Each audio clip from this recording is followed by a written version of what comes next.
Cool. Hello, everyone. My name is Wesley. This is Woo Can Cook. If this is your first time tuning in, this is probably going to look this is going to be kind of a weird stream today because we're going to do something a little bit different. But if this is your first time catching one of these streams, we're here every Monday, Tuesday, and Thursday at 6:30 PST with new recipes out over on the YouTube channel every Friday.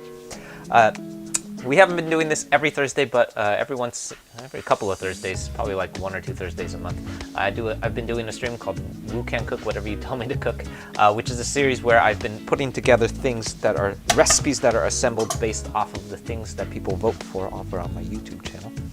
So that's what we're doing today, and I kind of came up with a sort of a white miso. Is basically a ramen. We're pretty much doing a white miso ramen. With a couple of weird additions because of what folks asked me to put in it. Probably the weirdest thing that we're going to be inserting is a little bit of orange juice, which I think is going to work. It makes sense to me in theory. I'm going to talk a little bit about how that makes sense to me in theory, and then when we're done, I will let you know whether or not it worked. It's not necessarily something that I would recommend doing, but I think it will work, and I can also tell you that the theory that goes behind it is also relatively interesting. So we're going to dive into that stuff shortly. For those of you who have been following along, you probably know that ramen is actually one of the probably a handful of dishes that I've been actively avoiding because it's really hard. It's a really difficult thing to like master. It's really easy to make a really simple and like relatively like a fine ramen, a ramen that's fine. But it's really hard to make a really good ramen because a lot of those ramens, like the really, really good ramens that you have eaten, are probably like really, really old family secret recipes that are like made from stock that is like probably cooked for several weeks and stuff like that. So that's probably the big reason why I have avoided ramen. It's the same reason why I avoid things like pho and Nuro Min, which comes from Chinese food. Pho comes from Vietnamese food. All very similar concepts. The things that go into it are like oftentimes like really big family secret, guarded family secret stuff. So I have been avoiding it for a while because I don't know that I can make an amazing one, but I think I can make a decent one. So. But since people had voted for a couple of ingredients that were basically saying, hey, you should make a ramen. Today we're going to take a shot at it and we're going to see how it goes. I think it'll be relatively decent because I think I have a pretty decent idea of how I'm going to do it. But I don't know how amazing it's going to be. We'll kind of check it out. If you have any questions, feel free to drop your questions in the chat. I don't know everything about ramen, but I actually do know a lot of stuff about ramen at this point because I have researched it quite a bit. So I also know a decent amount about like Japanese cooking now. So yeah, feel free and drop your questions in the chat. Hopefully I can be helpful or informative, or at the very least entertaining to watch. If you want to check out this series, we have been taking, I've been asking for folks to to vote on the ingredients that are going to go into these streams. So if you want to be a part of that, you can hop over to the YouTube channel and check out what's going on over there. Every couple of weeks I'll post, basically I've been posting like a list of almost everything that's in my refrigerator, and then we sort of like take votes on like what are the top 4 things that people want me to put into a wok fry or into some kind of dinner recipe, and then I'll assemble something based off of what people vote for. So if you want to be a part of that, definitely hop over to the YouTube channel, check out what's going on over there. Lots of fun content. In addition to that, that's also where all of the recipe videos live. So other than these streams, that's pretty much everything that we cook on stream. It has a recipe that goes along with it. So if you want to catch those recipes, they're out every Friday. Whoa, lots of people in the chat. You're still hoping you'll all come? Yeah, how's it going? Yeah, you're still hoping I'll come around on foot. I've been very tentatively taking stabs at it. I have like a pretty decent recipe for stock, which I think is going to be like the hardest part, is like coming up with a really good stock.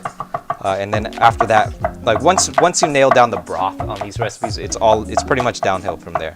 But really nailing down the broth is probably by far the hardest part. So I have like a pretty decent idea for how to make an interesting broth. I don't know if it's going to be a good broth. I think it's going to be an interesting broth because of what people asked me to put in it. But we'll get into all of that. Yeah. Oh yeah, Carpe Diem. Yeah, how's it going? Hello everyone. Hermina, how's it going? Not yelling.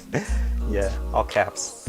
Yeah, so today what we're essentially going to be doing is a white miso ramen. So we're going to be making a ramen.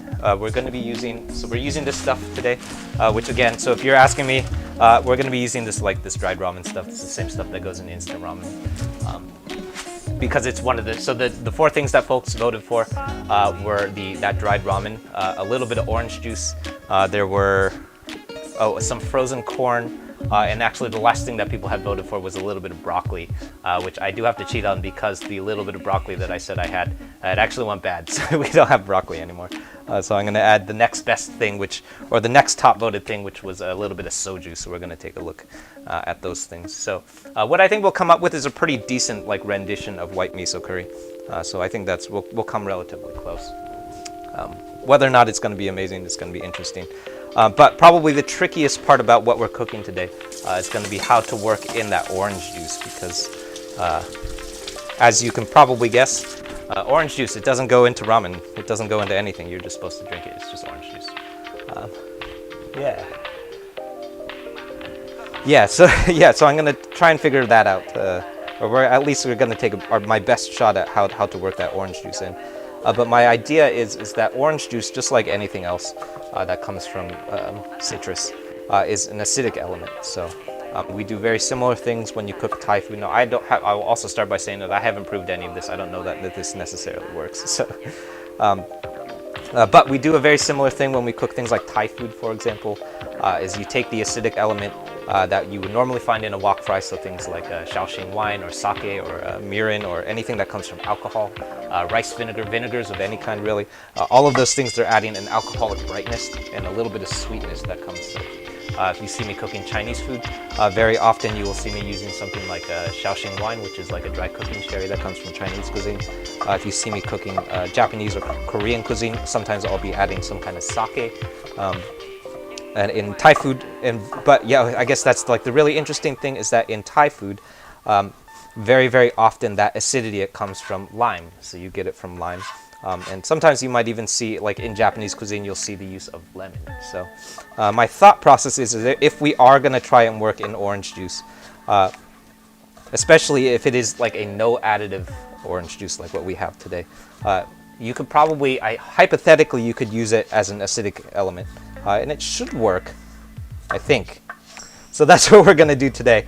So the recipe I have written is for the use of sake. Basically what I'm going to do is I'm just going to take the sake and I'm going to use orange juice instead. And whether or not that works, we'll find out. I don't know. We'll find out. Why did people vote for orange juice? Yeah, I was actually hoping that I've had it up on that up on that list of things that I've been posting for people to vote for quite a while. Like the last 3 or 4 of them that we've done, I've had it on that list, and people haven't really been voting for it. So I was secretly hoping that people would, because I thought it would be an interesting challenge. But we'll see. I think it'll be interesting. Either that, or it will be.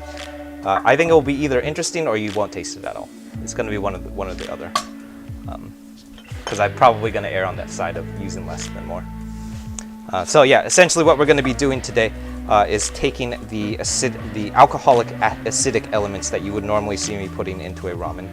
So normally, if I was not trying to work those elements in, I would probably use sake.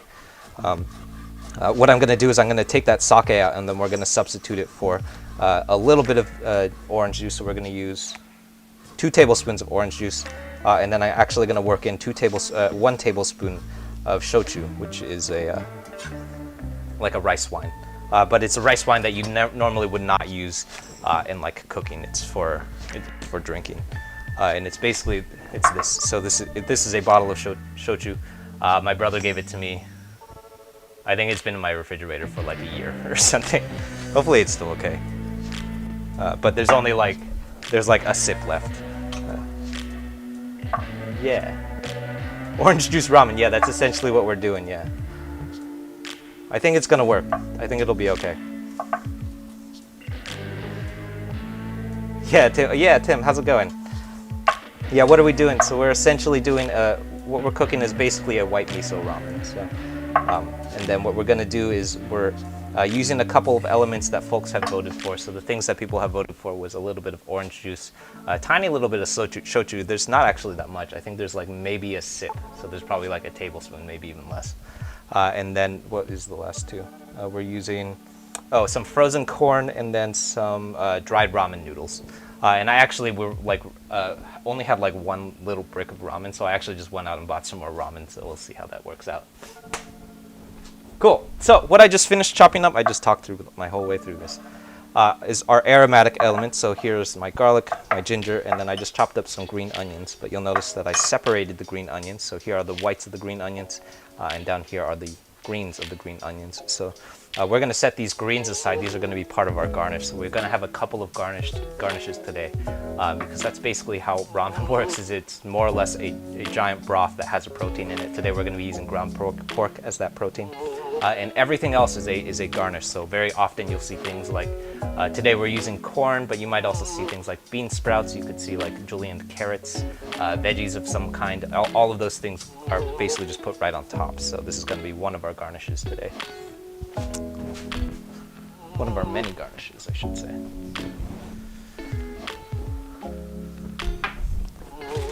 So otherwise, though, these other 3 elements, these are going to be our aromatics, and we're going to toss these into our wok fry at the very, very beginning. We're going to bloom out their aromatic qualities, just as the name implies.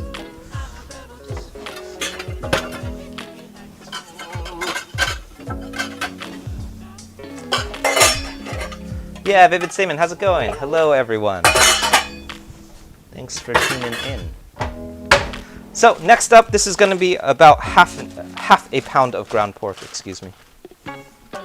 And ground pork, I went back and forth on a couple of different things that we could have used here.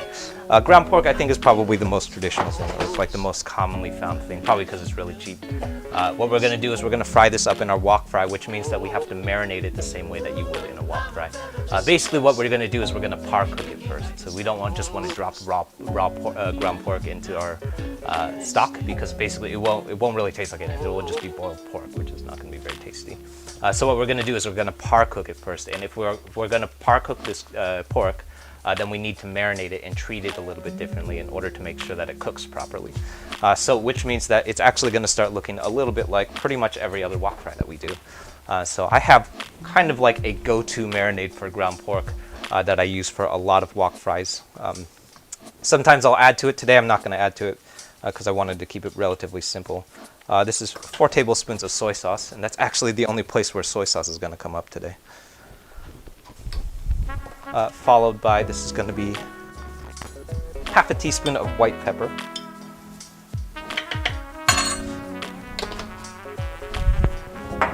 And finally, half a teaspoon of cornstarch. So in my opinion, probably the most important part about this marinade is that cornstarch. It's because it's going to keep everything from getting too like chewy or like overcooked in the wok fry. So that's going to help because our wok fry is going to be really, really aggressive heat. And if we slow down that exterior cook of our beef or pork today, it's going to help make sure that our pork stays relatively tender while we cook it. Then I'm rounding this all out. That was a pinch of kosher salt. And then we're just going to toss everything together and just really work that marinade in. Also, don't do that. What's the best way to keep veggies fresh in the fridge? Ooh, good question. It depends what kind of veggie. Yeah, I guess it like really depends on what kind of veggie. If we're talking about like bell peppers and tomatoes, the real answer is don't put it in the refrigerator. It like kind of ruins the quality of the veggie. I still do it because it slows down the process, the amount of time that it takes for it to spoil. So I still put my tomatoes in the refrigerator. I also put my onions in the refrigerator sometimes when I know that I'm not going to eat them very soon. What it does though is it like sort of dries out some of the cell structures. So once you put a tomato in the refrigerator, you'll notice if you ever go to the grocery store and you get a tomato, it's not found in the refrigerated section. It's found like sitting out like next to the produce. And that's for a very specific reason, is because once it's refrigerated, it sort of starts drying out. It's generally still going to be fine. The main reason I still put it in my refrigerator because it slows down the amount of time it takes for it to go bad. So once it starts like molding and stuff, we're really just slowing that process, that amount of time down. Otherwise though, for other things, so like for example these green onions, so very often you will see me pulling green onions off to the side. It's coming from a jar, or not a jar, like a glass. So this is basically just a pint glass, and there's supposed to be water in here. There's not. That's probably why these are wilted. And basically what we're doing, because a green onion, just like any flower, has the root still on it. So this is basically the end of the green onion that goes in the soil. So just like you would do with a flower, I'm just going to put in a little bit of water, and it stays fresh for quite a long time. As long as you remember to keep changing that water, it'll basically just keep growing almost indefinitely. As long as you change the water, basically as long as you change that water and it doesn't get too hot or too cold, it's going to stay fresh pretty much until you eat it.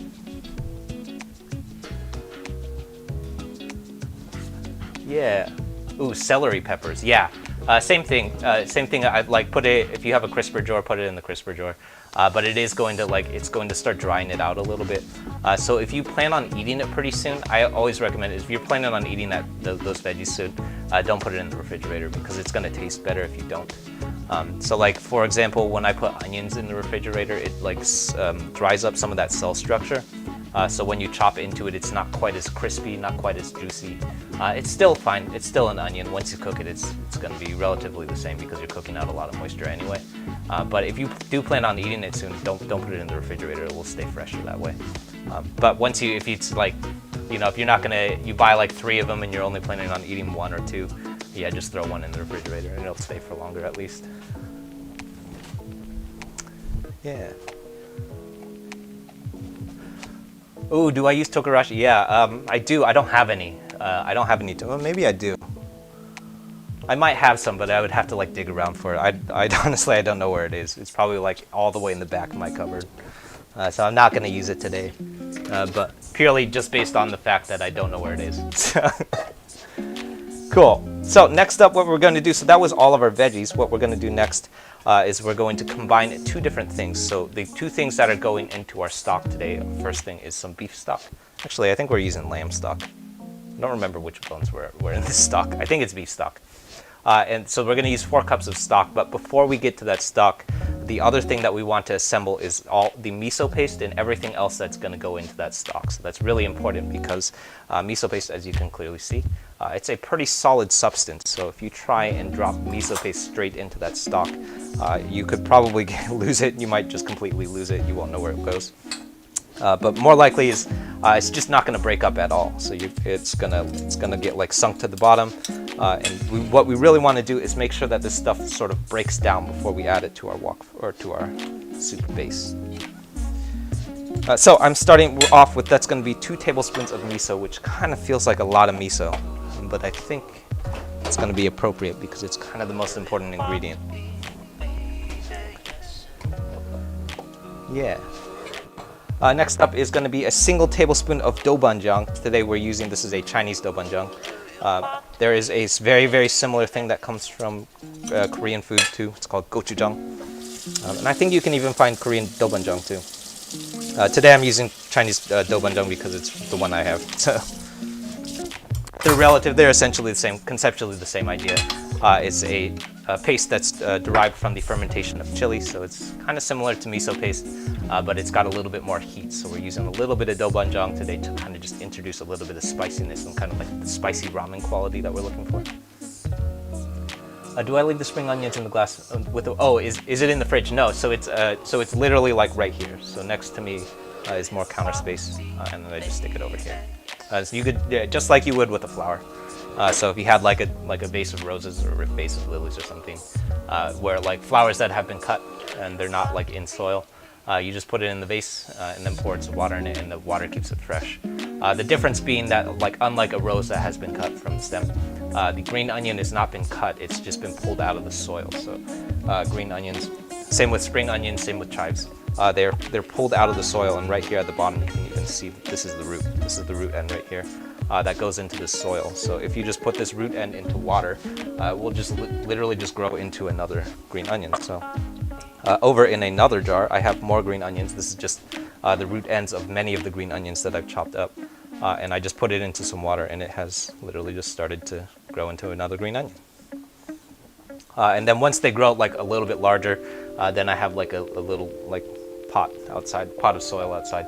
And then I'll just stick it in that soil, and it just grows into another green onion. So very useful. You do want to make sure, the only thing that you do have to be careful of is you have to change the water really frequently, or else they'll just go bad. And it basically just smells like spoiled onions, which is, it's really gross when they go bad. So make sure that you change that water really frequently.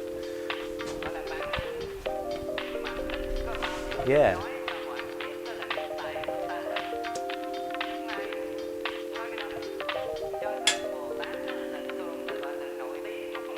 Cool. All right. Next up, this is, how many tablespoons? 2 tablespoons of mirin. Basically what we're going to do is we're going to start introducing some liquid elements so that we can dissolve this miso paste. That's 2 tablespoons of mirin.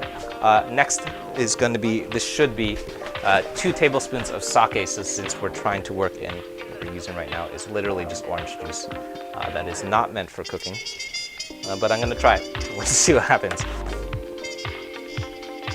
So this is going to be 2 tablespoons of orange juice.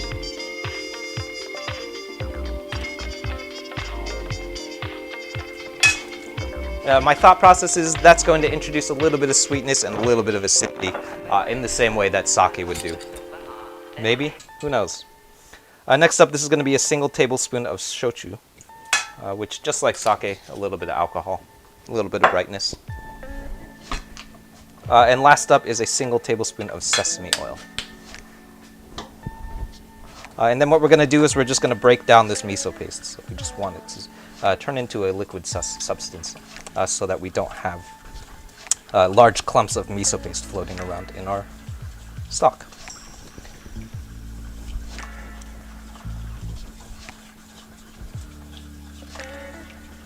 That's insane. Oh yeah, Tim, you never knew that. Yeah, totally. Yeah, it's one of my favorite hacks. Because you can just grow new green onions, so I very rarely have to buy green onions. Green onions are also super cheap too, so you technically don't need to, because you could buy like a dozen green onions for like 60 cents. But if you run out of time, if you don't remember to go buy green onions, you can absolutely do that. All right. Did I get everything? I think I got everything.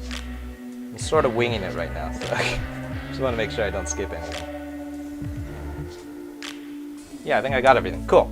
Over on the stove, I've got my wok heating up. What we're going to do is bloom out our aromatics and then wok fry our meats first. And essentially what we're going to do is we're going to cook everything except for our noodles. So we're going to bloom out our aromatics, then we're going to wok fry that ground pork, and then we're going to add our stock, followed by our miso paste base. And that's basically going to be our finished ramen right there. That's going to be the ramen. But the very last thing that we're going to need to add is our noodles, which we're going to cook in a very particular way. So. Yeah. Ooh, electronic spring. Can I make steaks? Yeah, actually, I did make some steaks. I think it was on the YouTube channel at one point. I haven't done like American food on a live stream in a while. Mostly because I'm not like as versed in a lot of that stuff, so I could like kind of talk my way through it, but I definitely wouldn't know as much about like searing steaks and stuff as I do about wok frying. So that's the main reason why I don't cook like other stuff on this series. Because I probably would get stuff wrong a lot. So yeah, cool. So I've got my wok heating up. We're gonna let that thing get ripping hot before we start cooking in it, and then we'll be ready to go. Yeah. Cool. Hello to everyone just tuning in. My name is Wesley. This is Wu Can Cook. If this is your first time tuning into one of these streams, we're here every Monday, Tuesday, and Thursday at 6:30 PST with new recipes out every Friday. If this is your first time catching one of these streams, it also probably looks a little bit weird because today we're actually not following a recipe. What we're doing is improvising a recipe that I kind of got a rough idea of before starting the stream, but mostly I'm just kind of winging it. And it's loosely based off of a series of ingredients that I asked people to vote for over on the YouTube channel. So over on the YouTube channel, I posted a poll of the top like 25 things that were in my refrigerator that I could just think of off the top of my head. And I asked people to vote on them. And then I just picked the top 4 things, and we're going to put them all into a recipe today. So what folks ended up voting for was a little bit of leftover ramen, a little bit of leftover orange juice, some leftover shochu, and there was actually a little bit of leftover broccoli that was supposed to come up, but the broccoli went bad, so I had to throw it out, so we actually can't eat the broccoli. So we're replacing that with a little bit of frozen corn, which if you're asking me, and you are going to use corn in a ramen, you probably shouldn't use frozen corn, you should use fresh corn. But that's what we're doing today, so we'll see how it goes. Yeah, if you're interested in those recipes, though, they all live over on the YouTube channel, so if you want to check out what some of those recipes are, they're out every Friday. So this Friday coming up, we have katsu danburi, which is like a Japanese chicken katsu rice plate, or rice bowl. That's coming up. It's actually coming up tomorrow, so that's coming up tomorrow. We're also working our way to 4,000 subs by the end of the month, so if you want to help us hit our subscriber goal, please hop over and give it a subscribe. Lots of fun stuff coming up. All right, in the meantime though, let's get cooking. So over on the stove, my wok is very, very hot. Oh, this has been heating up for about 5 minutes now. And I'm adding, that's gonna be 4 tablespoons of peanut oil, and then we're gonna give our wok a long yao, which is essentially coating our wok in that peanut oil before we start cooking. That creates our nice non-stick surface. And then that's my garlic, ginger, and today are whites, so the whites of our green onions going into the wok. Very often in a lot of the recipes that you see in this series, you'll see me refer to those as the aromatics of our wok fry, for the obvious reason because they're aromatic. So we're looking for the aromatic qualities of these 3 ingredients.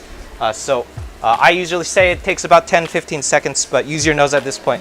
When you start smelling garlic and ginger, that's when you know you're ready to move on. Next up, this is our ground pork going in. If we were really committed, that probably should have been marinating for at least 30 minutes. I don't think it went for 30 minutes today, but it went for long enough, I think. Let's see.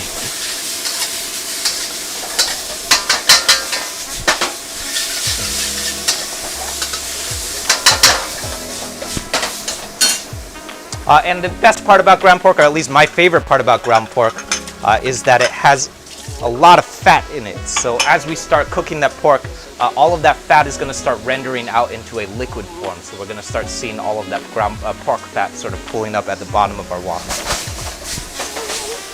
So we're just going to brown this up. It does not need to be cooked all the way through. Remember that this is going to go into our soup base.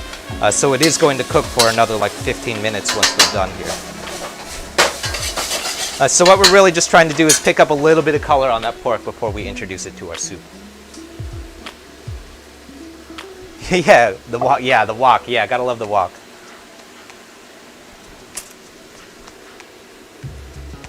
That wonky. Oh yeah, how do I run the multicam stream? It takes 2 laptops. That's the only way that I figured it out. Some people use a laptop and a camera or a camera phone, but the only other way that I figured it out is 2 laptops. because mostly like the big holding factor is going to be CPU processing. But yeah, if you're trying to figure it out, feel free and shoot me a DM or something, and I can help you, like give you some tips on it. But the real answer is it takes 2 devices at least. You have to have at least 2 devices.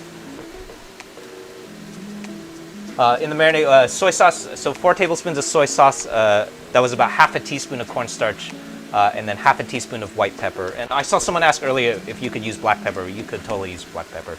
I like using white pepper because it's a little bit finer. So it sort of like permeates and marinates a little bit better. But yeah, you could totally use black pepper.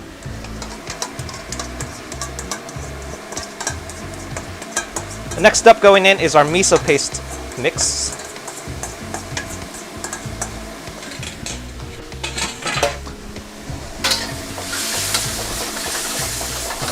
And really what I just want to do is work that into our pork before we introduce our stock.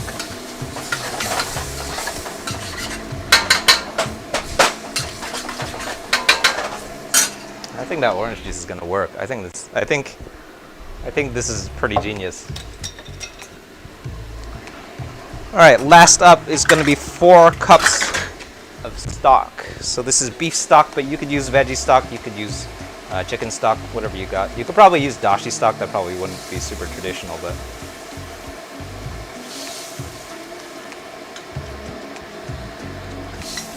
a little bit more.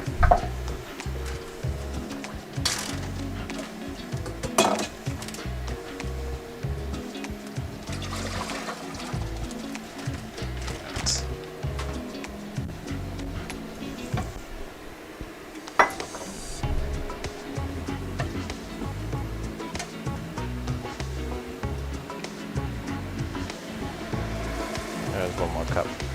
And a little bit more. So today I'm using, that's a homemade beef stock that we make, that I I make it from food scraps. But if you don't have the time or don't feel like making homemade stock, you could use bouillon, you could use veggie stock even, whatever you got.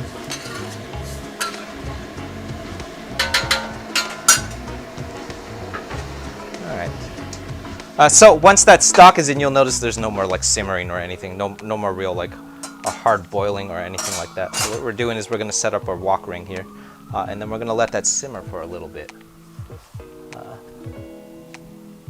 Yeah. Making you hungry? Yeah, totally. Cool.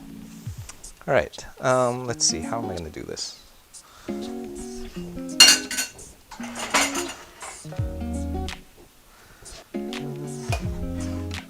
Let's do this.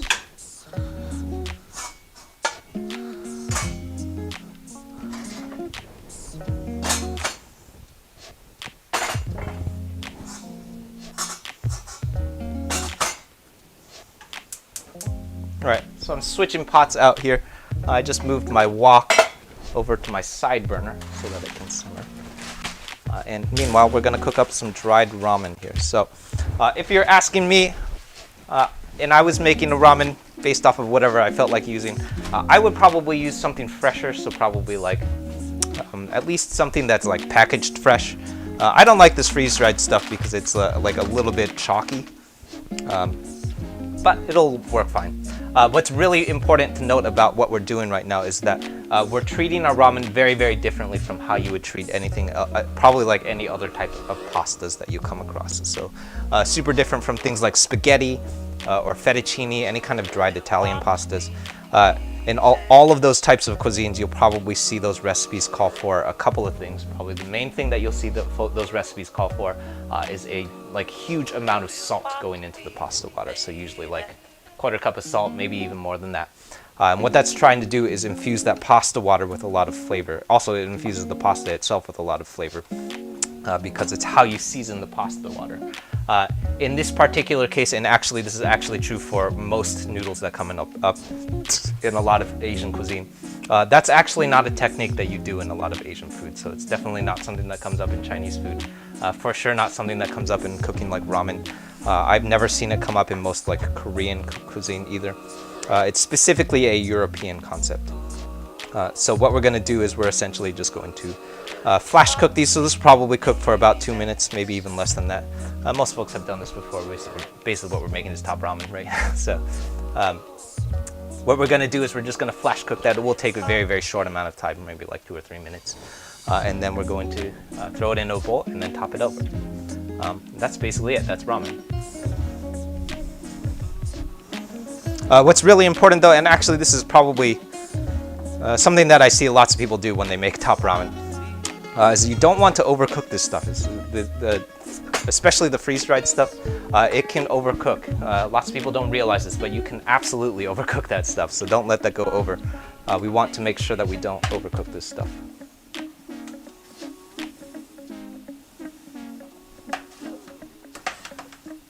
There we go.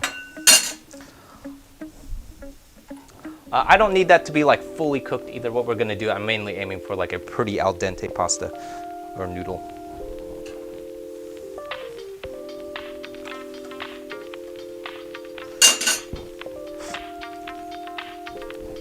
Yeah, that's good.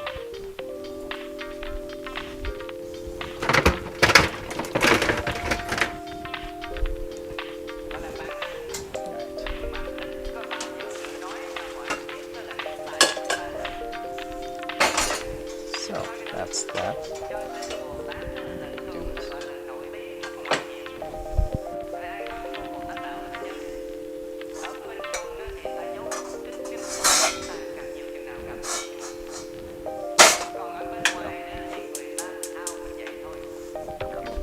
All right.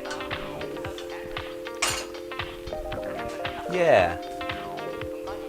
Is it a veggie ramen? No, actually. So what we use is a little bit of ground pork today, so it is not a veggie ramen. But if you left that veggie out, or if you left that ground pork out, it would basically be a vegetarian ramen. We also used a beef stock, but you could just use vegetable stock too.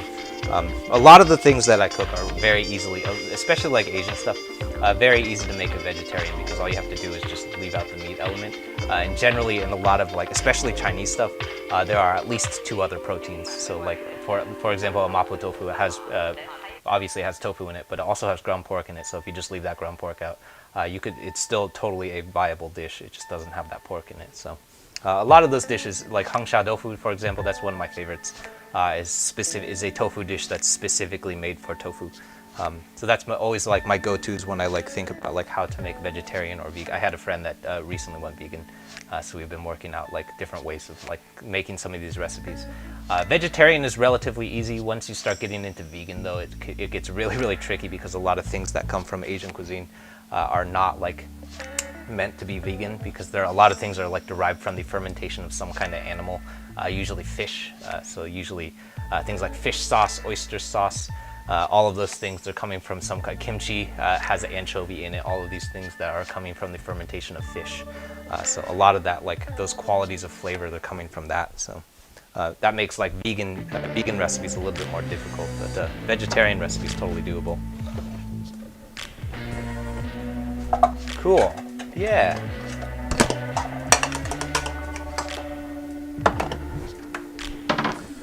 Ooh, a couple of questions. Yeah, so I'm gonna let this simmer. I'd like that to simmer for a little bit longer, especially because we put orange juice on there.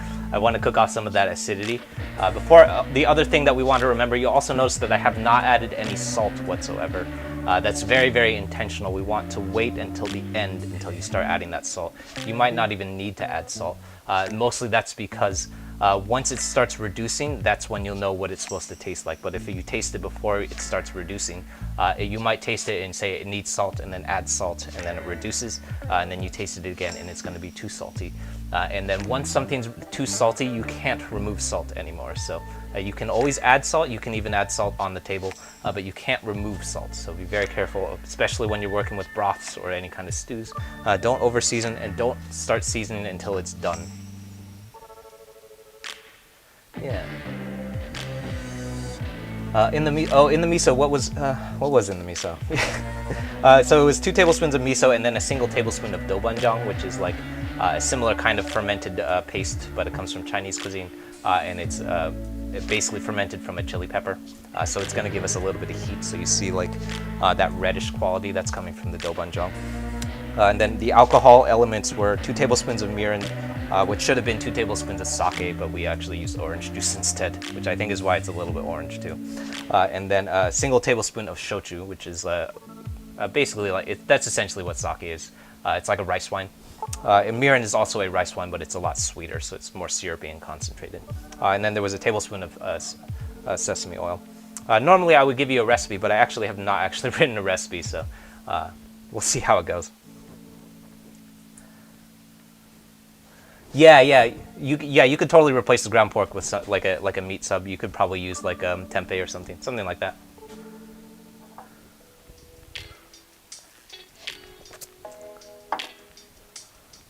Yeah.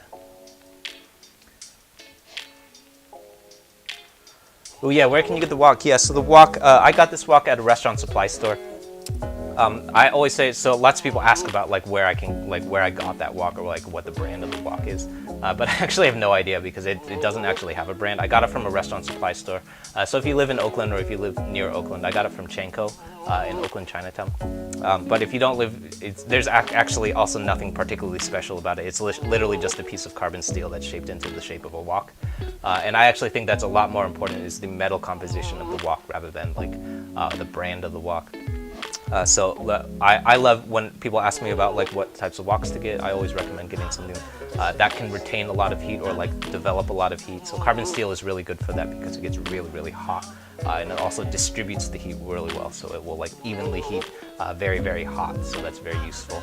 I always say is if you're cooking on an electric top or some kind of induction top, probably the best solution to that is going to be cast iron. Get yourself a good cast iron wok, which will have a lot of like heat retention, so it kind of works around the fact that the induction tops are not going to stay as hot as like an open flame would. So, yeah, and yes, if you do have a round bottom wok here, for a couple of things, you want to make sure that it's centered around the bottom, around the fire. I don't know if I missed.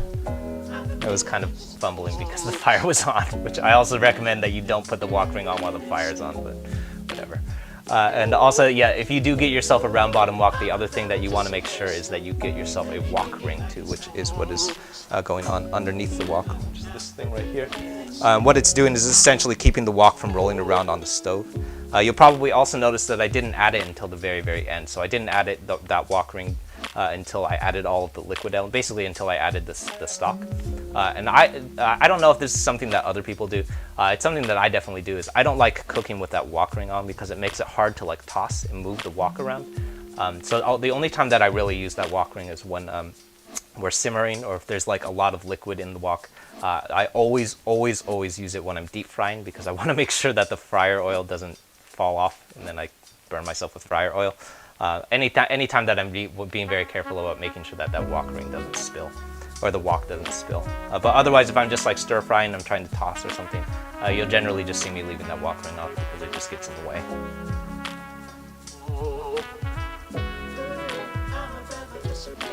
Yeah.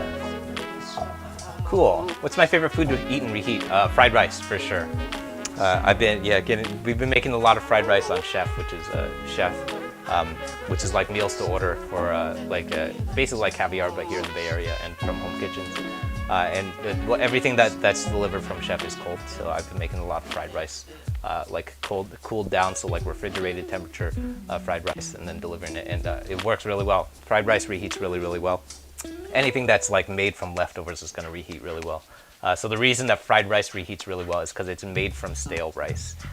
So once you like reheat it, essentially if you pop a bowl of fried rice into the microwave, it's going to look the exact same way as it did when it came out of the wok because it was made from stale rice. So it's one of my favorite things.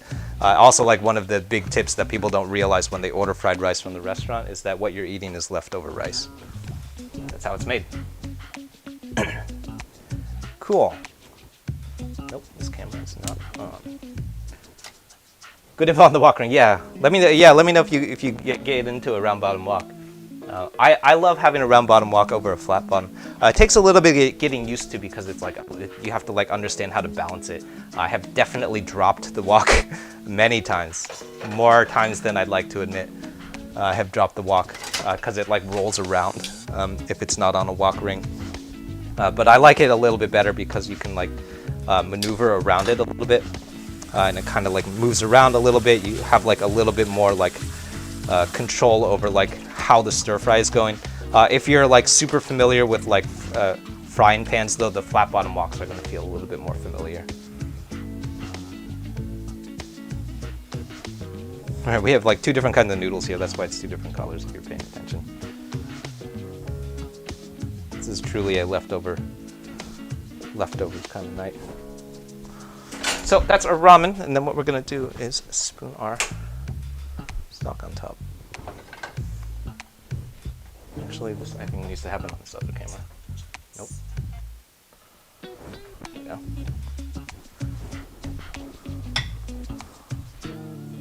Oh, you know what? I didn't actually taste this. I should stop and taste it. Don't do what I do. Stop and taste it. And it definitely needs salt. Good thing that we stopped. So I mentioned this earlier too, but anytime that you're working on things that are going to reduce like stocks, but also like curries, any kind of broths, stews, stuff like that, make sure that you hold off on that seasoning. So hold off on salt, pepper, any kind of seasoning until the very end, because otherwise you could get in the world of over seasoning really quickly.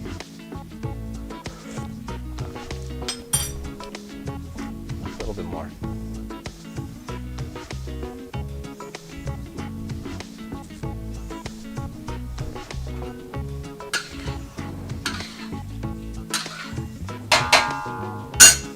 I think that orange juice works. I don't taste it at all. Is the donation? Yeah, the donation URL is on the YouTube channel, which is. Who can cook? There's the donation URL. Yeah, I don't ask for donations a lot. I usually just enjoy streaming, so it's fun. But if you do want to help us, what we're doing is we're crowdfunding to replace the video capture cards. So it's the reason why the videos are always super blurry. It's because the capture cards are really cheap. So if you do want to help us crowdfund for that stuff, please do.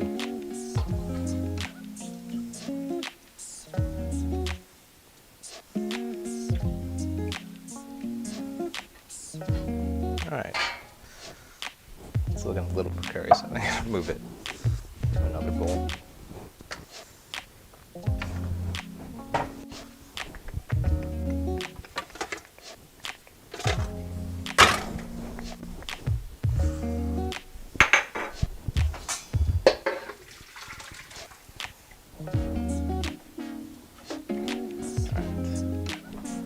Now let's hop over here.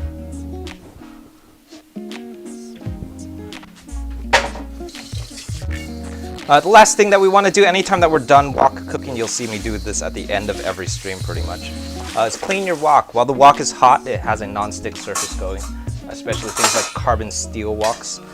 Once it cools down, it's going to be a lot more tricky to clean. In our particular case tonight, I don't think it's going to be that big of a deal because we're cooking a stock. We're mostly working with liquid elements, so I don't think we're going to have that much trouble cleaning this. But generally, especially when you're working with wok fries, especially things with eggs or things that are going to stick, you want to give the wok a good clean while it's still hot because it has that non-stick surface going. Once it cools down, you're going to have a lot more trouble cleaning it.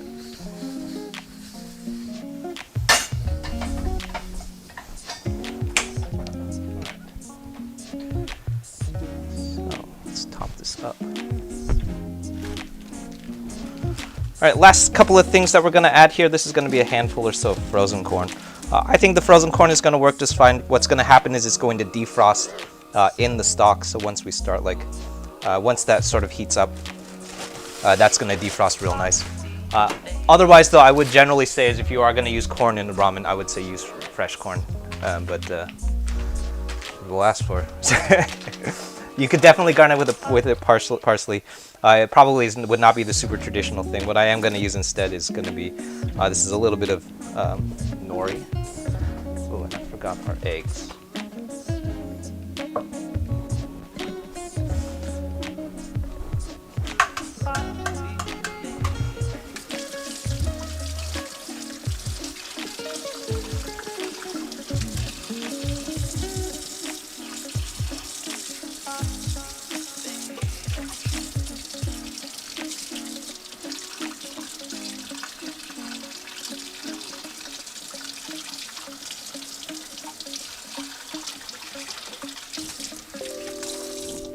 Alright, so this is just a hard-boiled egg. I just threw it on the stove before we started streaming. And if we did it correctly, this should be soft-boiled. It is not. It is closer to medium-boiled. I missed it. It's alright.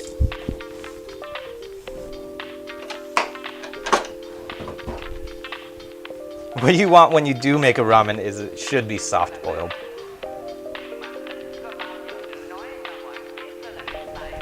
And then the last thing will be the greens of our green onions.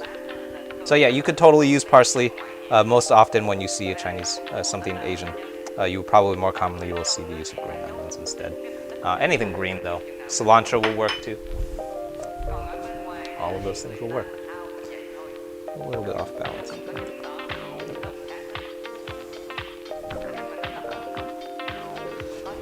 It's better.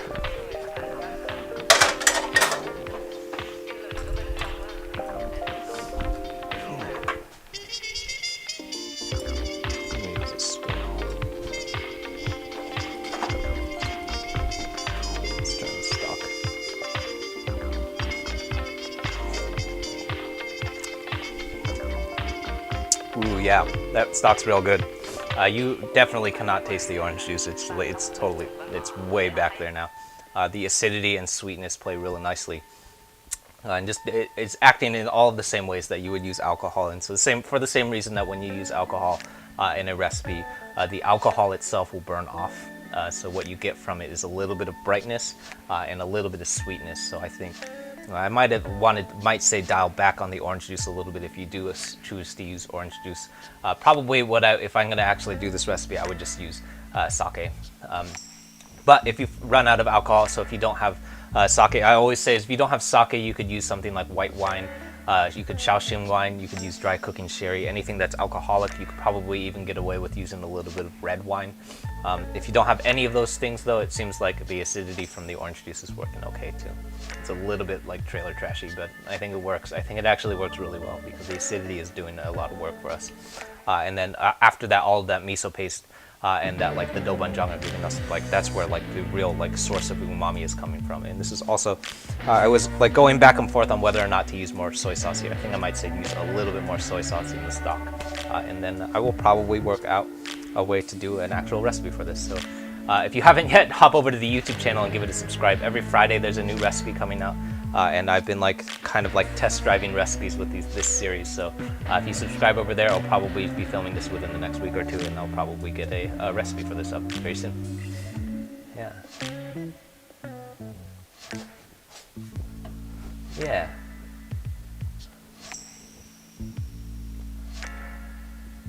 Oh yeah, cool. Yeah. Yeah. Cool, yeah, Karate Face, how's it going? Yeah, you're not your, yeah. Cool. Yeah, thanks everyone. Thanks for tuning in. My name is Wesley. This is Wu Can Cook. If this is your first time tuning in, we're doing these weird streams. Not every Thursday, but many of the Thursdays of the month. If you're looking for the schedule, if you want to find out when the next time we're going to be doing one, you could definitely hop over to the YouTube channel. Over on the YouTube channel, there's a whole schedule of everything that I'll be cooking. I think it goes out a little over 3 weeks now. And you can take a look at what's coming up. And over there, that's also has a list of ingredients in all of those schedules. So if you want, you could pick up the things that are going into the recipes that we're going to be cooking, and you can cook along with me, which is always a little bit more fun.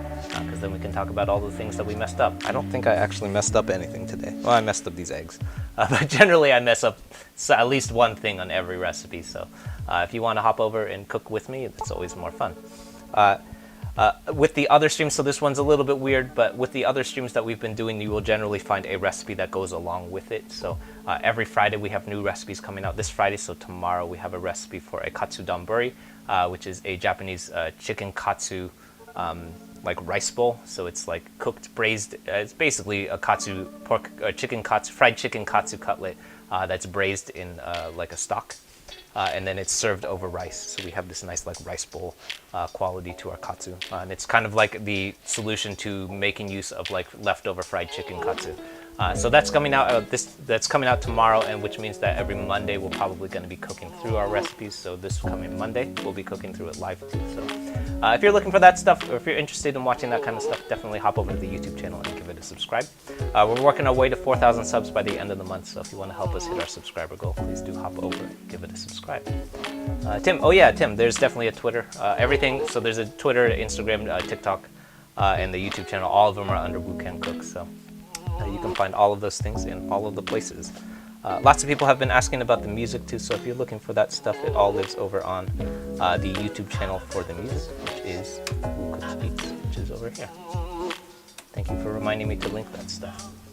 So yeah, definitely hop over and give it a subscribe if you haven't yet. Help us hit our subscriber goal. I think we're coming pretty close. I think we're at like 3,800, something like that. So we're closing in on 4,000. So if you want to help us hit our subscriber goal, please do hop over and give it a subscribe. Other than that, yeah, we'll see you. Hop over to the YouTube. Check out the recipe that's coming out tomorrow. That's coming up probably tomorrow afternoon, tomorrow morning, if you're in the PST time zone. And then this coming Monday, we'll be cooking through that recipe. So lots of fun stuff coming up. Yeah. Cool. Thanks, everyone. I'll see you soon. Bye.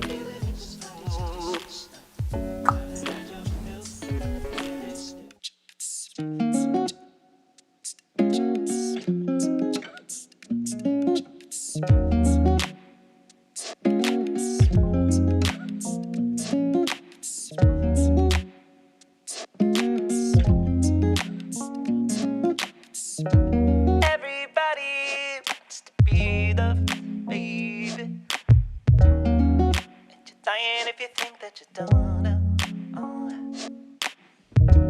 never mind that you still don't love yourself. No, you can find it from somebody else. No, everybody's got to go up. Sometimes funny how we shoot the mood. Still, when we fighting, baby. Never mind.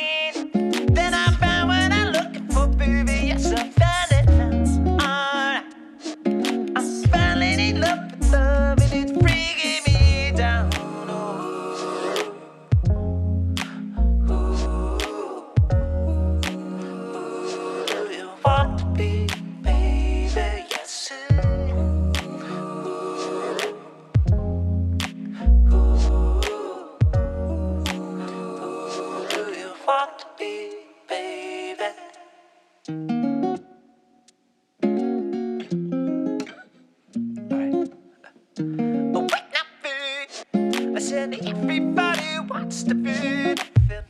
They still got dreams, but they don't love me like they used to love it. And I'm reminded of how bad I used to want it. And yes, I still got dreams, but more like a junkie of my 20s, and it's breaking me down. Oh no.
as smooth as Tennessee whiskey.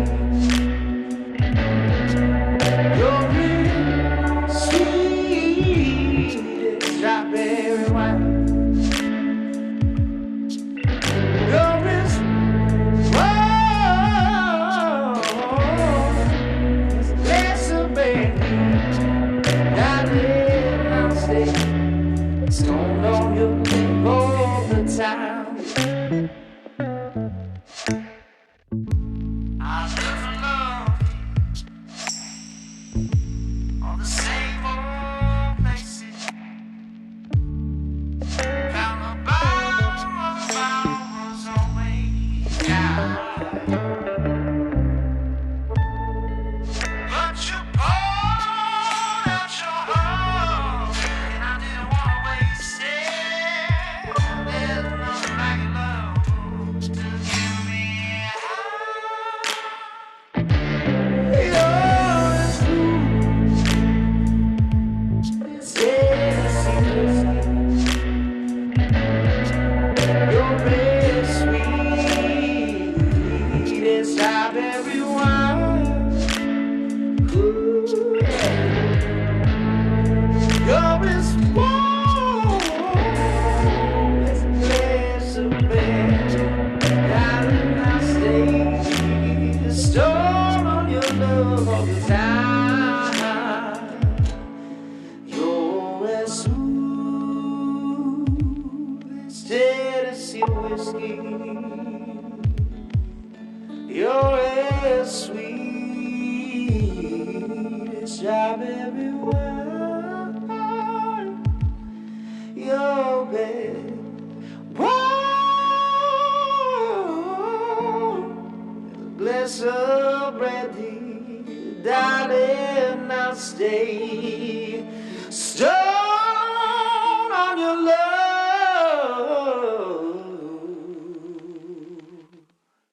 all the time.